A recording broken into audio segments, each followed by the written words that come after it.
আজকে আমি এমন একটি সূরার তাফসীর পেশ করব। আমাদের জীবনে অনেকের দুঃখ কষ্টের কোনো শেষ নাই, আবার অনেকের জীবনে অভিযোগের কোনো শেষ নাই। যার জীবনে অনেক দুঃখ, অনেক কষ্ট, অনেক বেদনা, আজকের এই ওয়াজটা যে শুনবে, এই তাফসীর যে শুনবে, তার জীবনের দুঃখ কষ্ট নিমিষেই হালকা হয়ে যাবে। সুবহানাল্লাহ পড়লেন না? বিশেষ করে আমার বোনদের অনেক অভিযোগ থাকে জীবন নিয়ে। দেখবেন যে মেয়েরা কথায় কথায় বলে, কি জীবন পাইলাম, স্বামী ভালো না, বাপ ভালো না, মেয়ে ভালো না, অভিযোগের কোনো শেষ নাই। বাট মাথায় রাখবেন, মুমিন বান্দা অভিযোগ করে না। মুমিন সব সময় বলে, ভাই তুমি কেমন আছো? ও কোনো কথা ছাড়া বলে, আলহামদুলিল্লাহ আমি ভালো আছি। ঠিক কেন বলেন যুবকেরা? লাইন শাকারতুম লাযীদান্নাকুম ওয়া লাইন কাফারতুম ইন্না আযাবি লাশাদীদ। কথা হবে না? প্লিজ প্লিজ আমাকে তাফসীর করতে দেন, প্লিজ কোনো কথা বলবেন না। আল্লাহ বলছেন যে শুকরগুজার হবে। If you are grateful, I will increase your ni'mah. If you are ungrateful, then my punishment is the hard punishment in this world and the next. আল্লাহ বলছে, যে বান্দা বলে যে আল্লাহ আমি ভালো আছি, আল্লাহ আমাকে ভালো রেখেছে, তার একটা বাক্যের জন্য আল্লাহ তাকে আরো বেশি নিয়ামত দান করেন। আর যে বলে আমি ভালো নাই, আমার শরীর ভালো না, এই না সেই না, খালি অভিযোগ, আল্লাহ বলে তোর জন্য আমার পাকড়াও অপেক্ষা করছে, স্বাস্থ্য অপেক্ষা করছে। তাহলে আমি একটু ট্রায়াল দিই। কেউ যদি আপনাকে বলে যে হাউ আর ইউ ম্যান, কেমন আছেন আপনি, আপনি কি আগে অভিযোগ করবেন না আগেই করবেন আলহামদুলিল্লাহ? ওকে, একটু ট্রাই করি। কেমন আছেন আপনারা সবাই? আজ থেকে অভিযোগ বাদ দেন। সবসময় ভাববেন যে কি আছে। Don't think about whatever you don't have. You have to think about whatever you have. যা আছে তা নিয়ে ভাবেন, যা নাই তা নিয়ে ভাববেন না। দেখবেন আপনার জীবনটা অচিরেই সুখময় হয়ে যাবে। সুবহানাল্লাহ পড়েন। টাঙ্গাইল কিন্তু ঢাকা থেকে বেশি একটা দূরে নয়। অ্যাভারেজ 2 ঘন্টা লাগতে পারে টাঙ্গাইল থেকে ঢাকা। ঢাকার গুলশানের নাম শুনছেন আপনারা সবাই? উত্তরার নাম শুনছেন সবাই? অনেকে শুনেছেন, অনেকে গেছেন। আপনি যদি রাজশাহীতে যান, আমার কথাগুলো কিন্তু আপনি শুধু ঠিক বেঠিক বলে শুনতে হবে না। আমি কিন্তু চিকন মাথা খাটায় কথাগুলো বলতেছি, লিখে লিখে রিসার্চ করে বলতেছি। আমার জীবনের বাস্তবিক অভিজ্ঞতা থেকে শিখে আমি বলছি। আপনার থাকেন টাঙ্গাইলের ভেতরে, এখানে আপনাদের বিশ্বরোড আছে, ওখানে 2 ঘন্টা দাঁড়া থাকবেন, দেখবেন কোনো রেঞ্জ রোভার নাই, কোনো BMW নাই। আপনি গুলশানে যাবেন, দেখবেন প্রত্যেকটা সেকেন্ডে সেকেন্ডে আপনার সামনে দিয়ে হয় BMW যাবে, না হয় রেঞ্জ রোভার যাবে। কথা ঠিক আছে না যুবক ভাইয়েরা? এটা আমি এই প্রশ্ন গুলশানে গিয়েছিলাম, জাস্ট এটা ওয়াজে বলছি এই জন্য, এখানে শিক্ষার বিষয় আছে। আমি আসিফের গাড়ি খুবই নর্মাল, জাস্ট প্রোগ্রামের জন্য এটাকে কেনা হয়েছে। আমি আসিফ যদি ভাবি কিরে গুলশানে এই লোকের কাছে রেঞ্জ রোভার আছে, মার্সিডিজ আছে, রোলস রয়েস আছে, আমার কাছে তো কিছুই নাই, আমি কখনো সুখী হব না। আমি যদি টাঙ্গাইলের রেলওয়ে স্টেশনে যাই আর দেখি ছোট্ট একটা বাচ্চা, দুধের বাচ্চা, ঠান্ডায় কনকনে শীতে কাঁপছে, চাদর নাই, বালিশ নাই, মা এমন অবস্থায় বসে আছে, সন্তানকে যে দুধ পান করাবে, বুকের দুধ, যেহেতু 3 বেলা খানা পায় না, বুকের দুধটাও শুকায় গেছে, ওরে দেখলে আমার মন চাইবে যে আমি পৃথিবীর সবচেয়ে সুখী মানুষ। উনজুরু ইলা মান হুয়া আসফালা মিনকুম ওয়া লা তানজুরু ইলা মান হুয়া আ'লা মিনকুম। Don't look at those who are higher than you. যারা তোমার চেয়ে উঁচু লেভেল বিলং করে, আরো ভালো আছে, এদের দিকে তাকায়ও না। যারা তোমার চেয়ে খারাপ আছে, নিচু পজিশনে আছে, তাদের দিকে তাকাও, তোমার এই দিলটা খুশ দ্বারা ভরপুর হয়ে যাবে। সুবহানাল্লাহ পড়ো। তো আজকে যে সূরা তাফসীর করব, সূরাটা কোরআনের ভিতরে সবচেয়ে মোটিভেশনাল সূরা। আর আমি অগ্রিম একটা অ্যানাউন্সমেন্ট দিচ্ছি, ঘোষণা বলতে পারেন। আমার আজকের এই ওয়াজের কথাগুলো যে শেষে গিয়ে বলতে পারবে, আমি আসিফের পক্ষ থেকে আজকে রানাগাছার মাটিতে তাকে আমি পুরস্কৃত করব। এখন কে পুরস্কার নিতে রাজি আছেন একটু মাথায় চিন্তা করে নেন। যদি মনোযোগ দিয়ে শোনেন আপনি কিন্তু বলতে পারবেন। মনোযোগ আছে সবার ইনশাআল্লাহ? তাকবীর দেন, লিল্লাহি তাকবীর।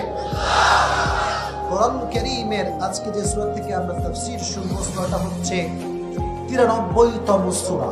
কত number? This is the basic knowledge of this surah. 93 number সূরা। এই সূরার আয়াত সংখ্যা হচ্ছে 11টা আয়াত সংখ্যা। প্রত্যেক সূরার মাঝে দুটি পার্ট আছে, একটা হচ্ছে মাক্কি আর একটা হচ্ছে মাদানী। এই সূরাটা হচ্ছে মাক্কি সূরা। 30 পারার শেষের দিকে এটি অবস্থিত, 17 নম্বর পৃষ্ঠায় এটি অবস্থিত। তাহলে আজকে আমাদের মূল আলোচনার যেই সূরা, এটার নাম হচ্ছে সূরাতুদ দুহা। নামটা বলেন কি? সবাইকে বলতে হবে নামটা বলেন, কি নাম? দুহা। কোরআনের সবচেয়ে মোটিভেশনাল সূরা হচ্ছে দুইটা, এক সূরাতুদ দুহা আর এক হচ্ছে সূরাতু আলাম নাশরাহ। এই আয়াতগুলোতে আল্লাহ এমন কিছু মেসেজ দিয়েছে যে বান্দা বুঝবে, মানবে, তার জীবনে অশান্তি বলতে আর কিছু থাকবে না। সুবহানাল্লাহ পড়েন। তো এই সূরাটার কিছু প্রেক্ষাপট আছে, শানে নুজুল আছে। এই সূরার বৈশিষ্ট্য কি জানেন?